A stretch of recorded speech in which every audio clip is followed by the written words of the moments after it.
यह है केकड़ी विधानसभा का बघेरा गांव। कहने में तो यह ऐतिहासिक ग्राम है, लेकिन आज भी यह मूलभूत सुविधाओं के लिए तरस रहा है।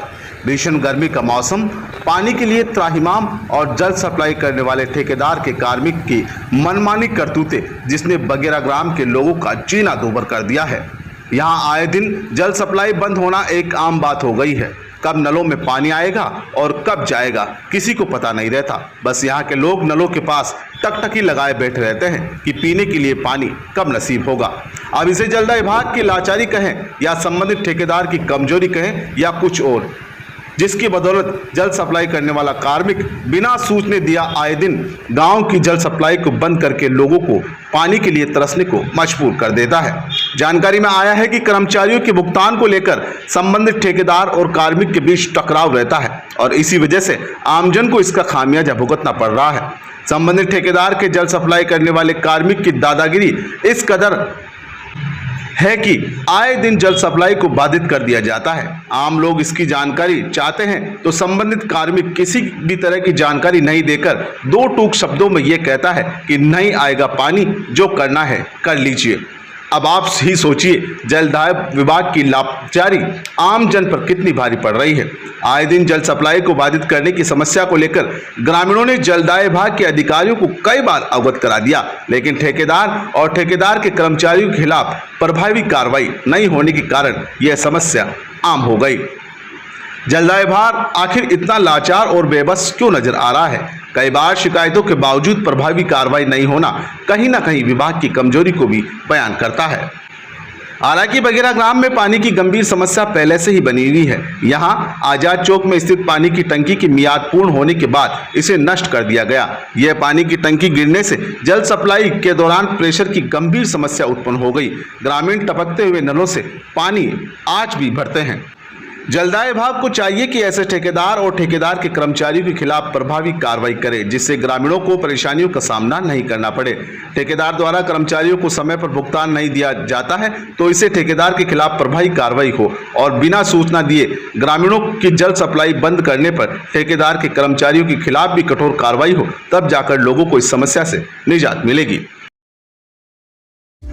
केकड़ी जिले का एकमात्र उच्च शिक्षण संस्थान लॉर्ड तिरुपति महाविद्यालय शिव शक्ति पेट्रोल पंप के सामने सावर रोड केकड़ी अपने उज्जवल भविष्य के लिए आज ही प्रवेश दिलाए।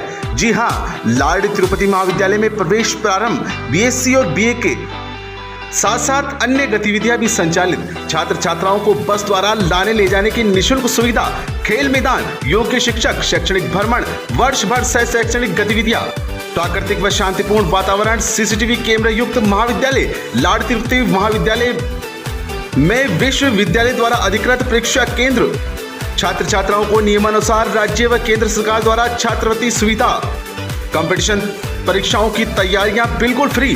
तो आज ही अपने सुनहरे भविष्य के लिए प्रवेश दिलाए लॉर्ड तिरुपति महाविद्यालय। राष्ट्रवादी मोर्चा द्वारा केकड़ी में कांग्रेस पार्टी के प्रदेश अध्यक्ष गोविंद सिंह डोटासरा और गहलोत सरकार के मंत्री राजेंद्र सिंह गुड्डा का पुतला जलाकर 3 बत्ती चौराहे पर विरोध प्रदर्शन किया गया।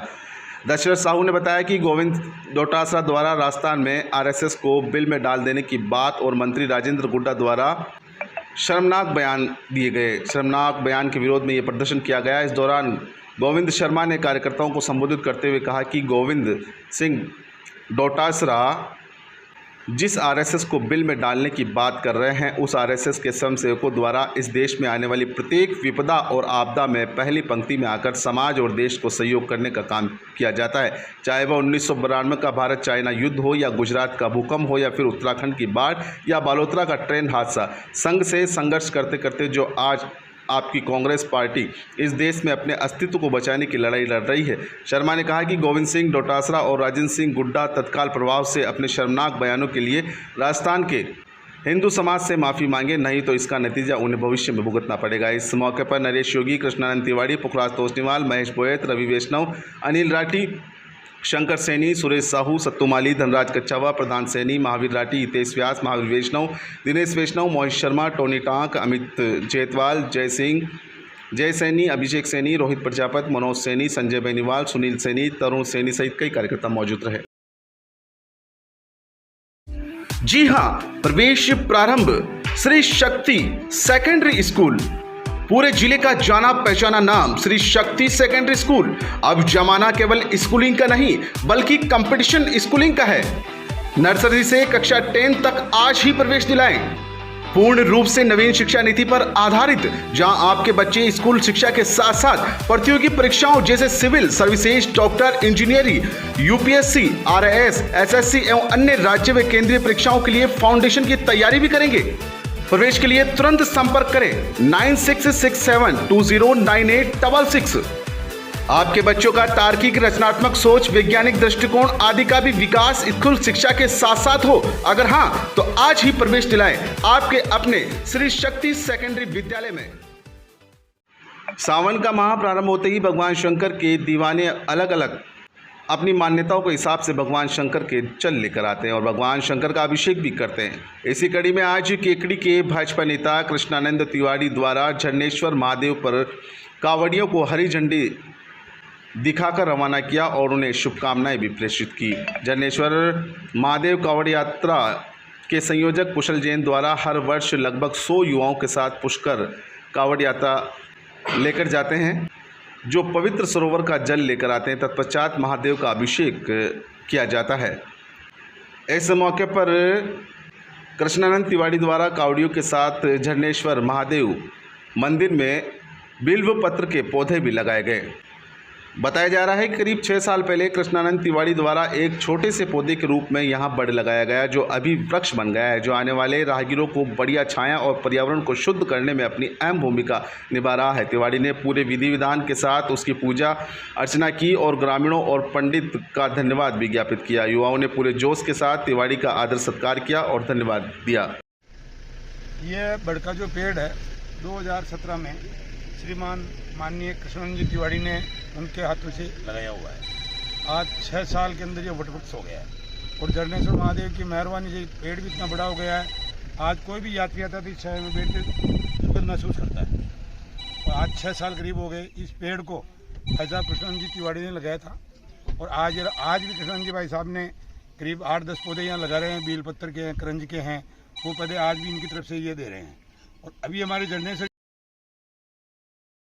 केकड़ी विधानसभा के सरवाड़ कस्बे में वार्ड नंबर 17 के लोगों ने उपखंड अधिकारी को ज्ञापन सौंपा है। गौरतलब है कि विगत दिनों तेज बारिश और बिजली गर्जना के दौरान बड़े मंदिर के पास कई मकानों में दरारें आ गई, जिसके कारण मकानों की चौड़ाई भी बढ़ गई और हादसे का अंदेशा भी हो गया। इसको लेकर आज वार्ड नंबर 17 के लोगों ने उपखंड अधिकारी को ज्ञापन भी सौंपा। सकल जैन समाज केकड़ी द्वारा शुक्रवार को देश के राष्ट्रपति, प्रधानमंत्री, गृह मंत्री, कर्नाटक के मुख्यमंत्री और राजस्थान के मुख्यमंत्री का नाम ज्ञापन सौंपकर कर्नाटक प्रांत के चिक्कोड़ी जिले के हीरेखोड़ी ग्रामीण इलाके में नंदी पर्वत स्थित पार्श्वनाथ जैन गुरुकुल आश्रम के प्रेरणा स्रोत आचार्य श्री काम कुमार नंदी महाराज का अपहरण एवं जघन्य हत्या के आरोपियों को कड़ी सजा दिलाने की मांग को लेकर ज्ञापन सौंपा। ज्ञापन देने के दौरान सैकड़ों की संख्या में जैन समाज के महिला पुरुष मौजूद रहे। ज्ञापन के माध्यम से सकल जैन समाज के लोगों ने बताया कि कर्नाटक प्रांत के हीरेखेड़ी ग्रामीण इलाके में नंदी पर्वत स्थित पार्श्वनाथ जैन गुरुकुल आश्रम के प्रेरणा स्रोत आचार्य महाराज का बुधवार को कुछ अज्ञात लोगों ने अपहरण कर लिया। वह लोग मुनिश्री को अज्ञात स्थान पर ले गए। इस दौरान मुनिश्री की जघन्य हत्या भी कर दी गई, जिससे संपूर्ण जैन समाज आक्रोशित है। ज्ञापन के माध्यम से बताया गया कि इस जघन्य अपराध के 2 आरोपियों को पुलिस ने गिरफ्तार भी कर लिया है। दोनों आरोपियों को कड़ी से कड़ी सजा दी जाए, साथ ही अन्य आरोपियों को भी गिरफ्तार किया जाए। साथ ही ज्ञापन के दौरान कहा गया कि लगातार होने वाली घटनाओं को देखते हुए जैन समाज के साधु साध्वी सुरक्षित नहीं है। इनकी सुरक्षा हेतु विशेष ठोस कदम उठाया जाए, साथ ही अन्य आरोपियों को गिरफ्तार करने की मांग की गई। जैन समाज के में अल्पसंख्यक आयोगों में जैन सदस्य और जैन कल्याण बोर्ड के गठन की मांग भी की गई। ज्ञापन देने के दौरान जैन समाज के सैकड़ों की संख्या में महिला, पुरुष और युवा मौजूद रहे। ज्ञापन देने से पूर्व सभी जैन समाज के लोग जैन मंदिर से जुलूस के रूप में उपखंड कार्यालय पहुंचे और ज्ञापन देने के दौरान काफ़ी संख्या में महिला, पुरुष मौजूद